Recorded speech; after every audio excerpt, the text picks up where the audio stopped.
Bonjour à tous. C'est évidemment un grand honneur que d'ouvrir ces 19e rencontres de droit rural.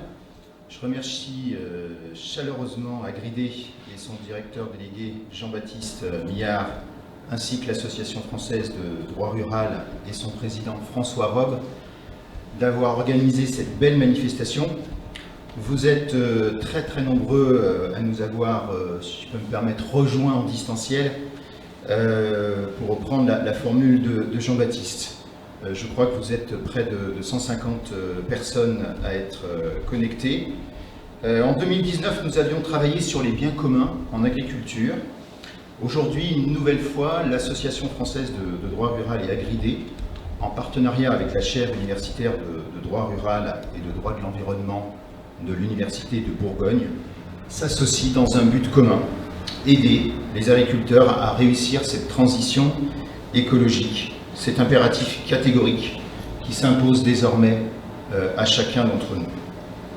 L'objectif, on le sait tous désormais, c'est d'atteindre la neutralité carbone en 2050.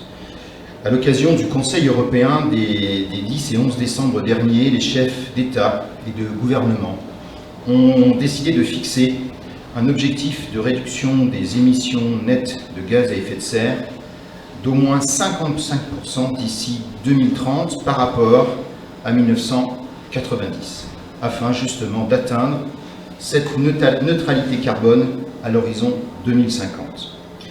Ils ont ainsi durci sensiblement le précédent objectif qui avait été fixé dans le cadre de la stratégie nationale bas carbone à 40% de réduction.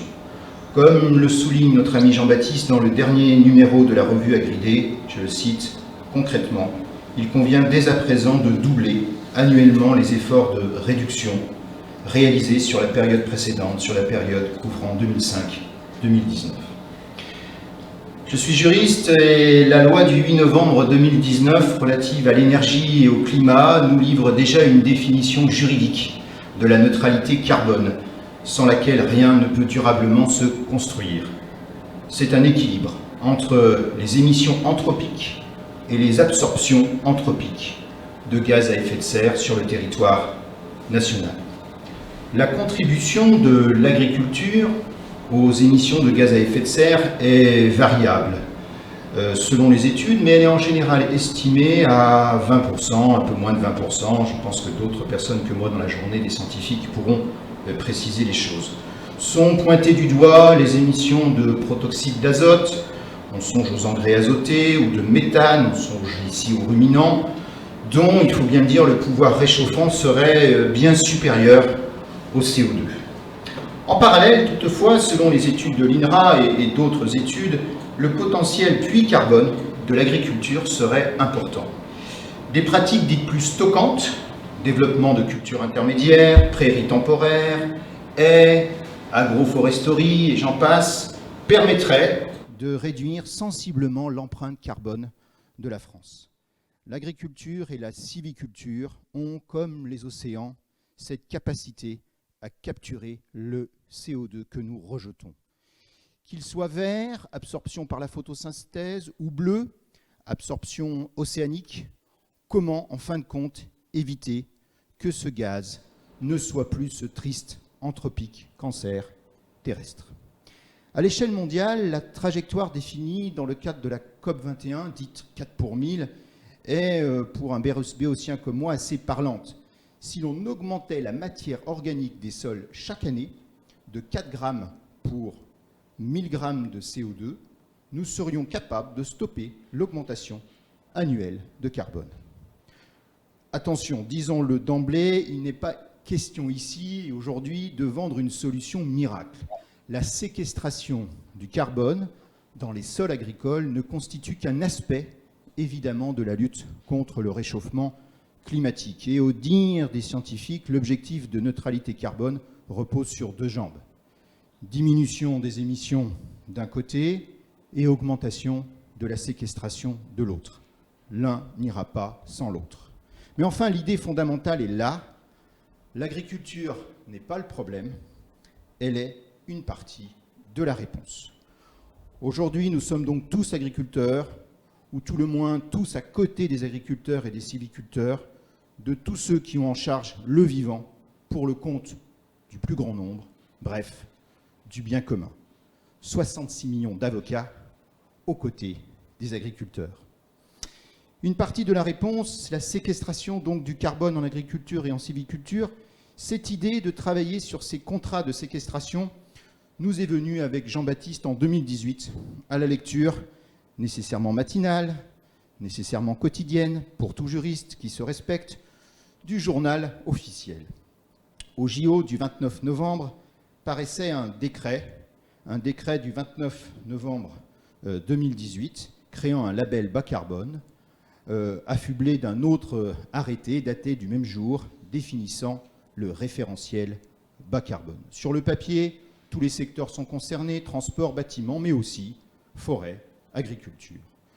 Le schéma du label bas carbone est a priori simple. Un porteur de projet notifie au ministère de la Transition écologique son intention de démarrer une pratique qui se conformera à une méthode préalablement validée. Ce porteur prépare un dossier pour démontrer la conformité du projet aux règles de la méthode certifiée et demande à ce même ministère une labellisation. Si celle-ci est obtenue, il peut ensuite se faire reconnaître, après vérification menée par un auditeur indépendant, les réductions d'émissions générées. Ces crédits carbone sont ensuite rémunérés par un partenaire volontaire, comme vous et moi, qui peut être un acteur public, une collectivité ou privé, un particulier ou une entreprise, qui pourra ainsi faire reconnaître ses contributions à des réductions d'émissions issues de ces projets. La filière forestière, la filière de l'élevage se sont immédiatement engagées dans cette démarche vertueuse. Tout un tas de méthodes ont été ainsi validées par le ministère. Des méthodes tout d'abord en matière forestière, mais aussi des méthodes, la méthode Carbonagri qui concerne l'élevage. Nous avons également une méthode qui s'appelle la méthode agricole haies, qui a été développée par la Chambre d'agriculture des Pays de la Loire. Elle cible la gestion durable des haies. Et puis une méthode également plantation de vergers qui a été développée récemment par la Compagnie des Amandes. Et j'ai entendu hier qu'une méthode pour les grandes cultures serait en cours d'analyse, serait à l'étude.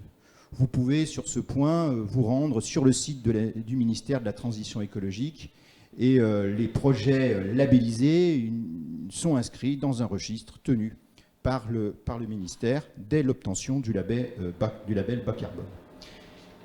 En ouverture, il me faut préciser les enjeux du colloque.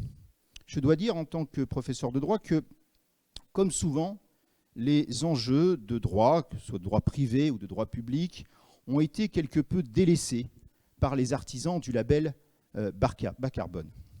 C'est, me semble-t-il, une erreur.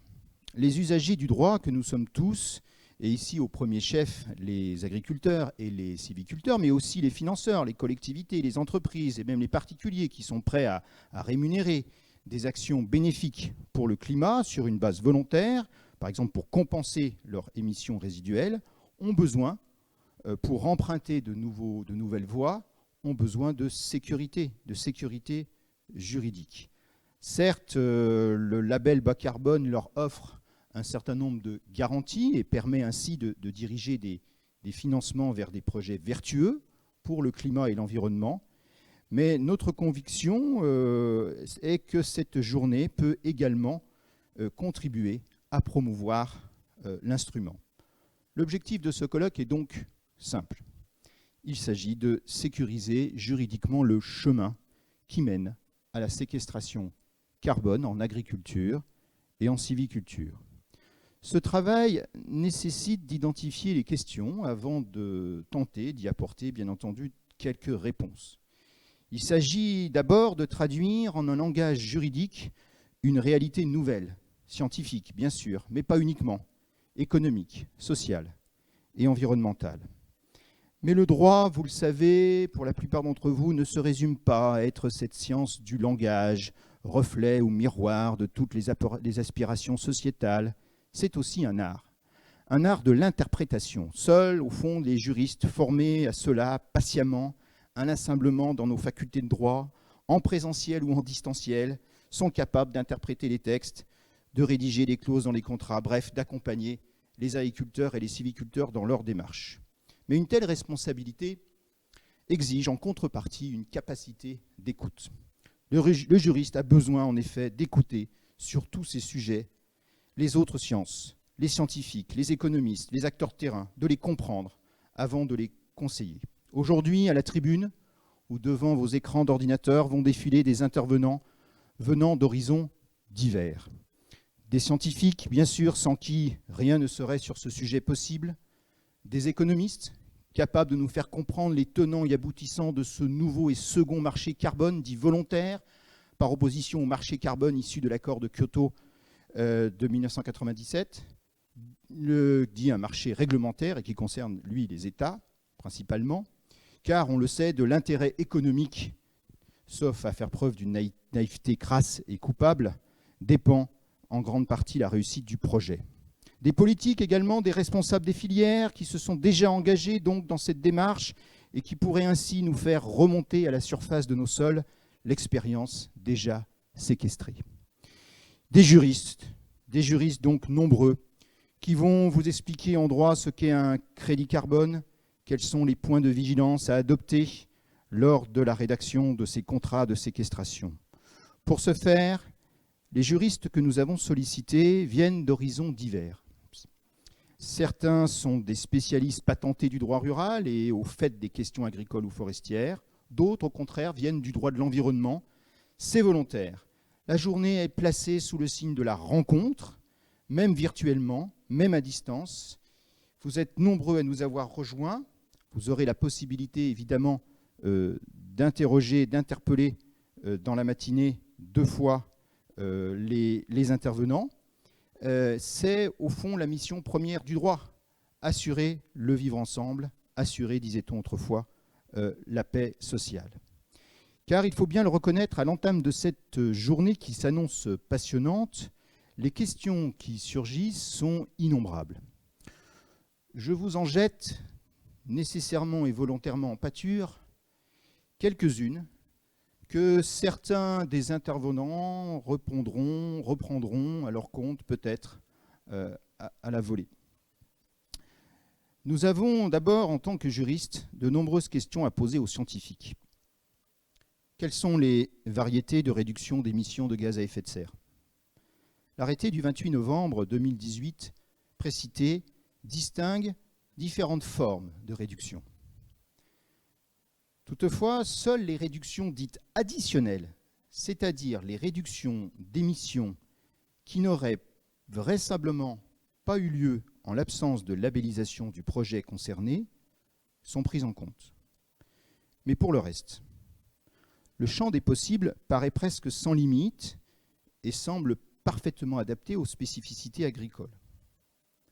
En outre, autre question fondamentale, comment s'assurer que les méthodes ainsi labellisées garantissent non seulement le stockage du carbone, mais également la protection de la biodiversité ? L'acte de séquestration du carbone peut-il, au final, être détaché de l'acte de production agricole ? Si oui, n'existe-t-il pas là un risque d'ouvrir un nouveau front entre environnement et agriculture ? Nous avons également de nombreuses questions à poser aux promoteurs des méthodes. Je le disais tout à l'heure, sur le papier, toute personne physique ou morale peut développer et soumettre pour approbation une méthode au ministère de la Transition, devenant ainsi un promoteur de la méthode. Toutefois, les premières expériences attestent que la mise en place en amont de tels référentiels de bonnes pratiques nécessite une mobilisation de tous les acteurs concernés, une coopération entre des mondes différents, scientifiques, économiques, politiques. La table ronde de cet après-midi nous permettra certainement de mieux comprendre sur ce point le rôle des filières et des organisations professionnelles. Les porteurs de projets également sont à identifier et à séduire. Rien, au fond, ne se fera sans les agriculteurs eux-mêmes, sans les sylviculteurs, qui sont appelés à déposer leurs projets. Heureusement, les textes sur ce point sont assez satisfaisants, puisque si la démarche peut être effectuée de manière isolée, on parlera alors de porteurs individuels, elle peut également se faire à plusieurs porteurs collectifs. Ainsi, on peut songer que les organisations de producteurs ou autres coopératives constitueront demain les chevilles ouvrières du dispositif. Mais il faut bien reconnaître que certains enjeux de droit privé, en particulier droit privé, mais aussi droit public, mais je pense ici, en tant que professeur de droit privé, à certains enjeux de droit privé, sont passés sous silence. Par exemple, et encore une fois sans souci d'exhaustivité, quelle est la nature des droits ainsi conférés aux agriculteurs et aux sylviculteurs, ou les droits conférés aux financeurs? Quel contrat mettre en place entre porteurs de projets et acheteurs, entre porteurs de projets individuels et porteurs de projets collectifs? Quel revenu? Quel sort réservé à ces crédits carbone en cas de transmission de l'entreprise? Une valorisation des produits est-elle espérée? Si les méthodes de séquestration évoluent parce que la science évolue et s'améliore, comment adapter en cours de route ces contrats qui sont au fond des contrats à exécution successive? Il y a aussi des interrogations fortes du côté des acheteurs, du côté des financeurs. Il va bien falloir les convaincre de participer à ce nouveau marché. Or, sur ce point, la volonté des artisans du label bas carbone est claire. Maintenir sous cloche ce marché afin d'éviter, on peut le comprendre, tout risque de marchandisation et de spéculation. Ainsi, les réductions d'émissions peuvent seulement être utilisées pour la compensation dite volontaire des émissions d'acteurs non étatiques, entreprises, collectivités, on l'a dit, particuliers. Il faut en déduire que les réductions d'émissions reconnues par le label bas carbone ne peuvent être valorisées par les États au titre de leurs obligations internationales. Existe donc le marché, je disais tout à l'heure, du carbone issu du fameux protocole de Kyoto de 1997. C'est dès lors un second marché carbone qui s'ouvre, reposant davantage sur des petits porteurs dont l'ancrage territorial est manifestement espéré. Quel est le prix de cette tonne de carbone? D'autant que les paramètres juridiques ici sont distincts du premier marché. Selon le décret précité de novembre 2018, une fois reconnues, les réductions d'émissions ne sont ni transférables, ni échangeables, que ce soit de gré à gré ou sur quelque marché volontaire ou obligatoire que ce soit. Aussi puissamment réglementé, ou ainsi puissamment réglementé, le marché sera-t-il suffisamment attractif? Au fond, est-ce que le dispositif ne pêche pas par un excès de frilosité? Ne faudrait-il pas, pour être à la hauteur de l'enjeu, l'ouvrir à la politique, au fond, de la compensation écologique? Ceux qui, après une étude d'impact environnemental, seraient obligés par décision préfectorale de financer des stockages de carbone. Ce serait, au fond, une manière astucieuse de jeter un pont carbone entre les activités humaines et de raisonner en termes de bilan global plutôt qu'en termes de silos. Une réflexion, pour terminer, une réflexion enfin sur la manière de concilier ces nouveaux crédits carbone avec d'autres outils d'incitation aux réductions d'émissions anthropiques de gaz à effet de serre reste à mener. Les instruments de décarbonation, les instruments juridiques de décarbonation de l'agriculture française ne manquent pas et le label bas carbone ne constitue qu'une variété. Quid également de la compatibilité de ces aides avec la réglementation européenne? Je pense en particulier à la réglementation européenne des aides publiques aux activités économiques. Bref, vous voyez, les questions aujourd'hui ne manquent pas. Je terminerai simplement par l'idée que, d'un point de vue du droit national, du droit français, du droit rural, peut-être que le sujet nous oblige à repenser l'acte agricole, c'est-à-dire à repenser une réécriture de l'article, le fameux article L311-1 du Code rural. Certes, la finalité de l'activité agricole demeure fondamentalement nourricière, et c'est bien ce que nous rappelle cet article. Mais aujourd'hui, l'agriculture, on le voit, a d'autres finalités. Elle est récréative lorsqu'elle accueille des tourismes à la ferme, elle est productive d'énergie lorsque ses déchets deviennent des produits, après un passage dans un méthaniseur, par exemple, ou lorsqu'elle accueille, cette agriculture, sur ses toits ou sur son sol, des panneaux photovoltaïque. Elle participe pleinement de la transition écologique lorsqu'elle produit un biocarburant ou lorsque, donc, elle séquestre du carbone. Ne serait-il pas temps de redéfinir juridiquement l'activité agricole et, partant, d'un point de vue anthropologique, de redéfinir la place de l'agriculteur dans notre société? Au fond, le colloque, comme toute rencontre, est là pour jeter des ponts entre nous pour construire un monde meilleur, pont carbone, puis carbone. Loin de moi l'idée de m'immiscer dans le plan de tes propos conclusifs, cher François. C'est juste un pont entre nous, un de plus, entre l'ouverture et la clôture de nos travaux. Bonne journée à tous.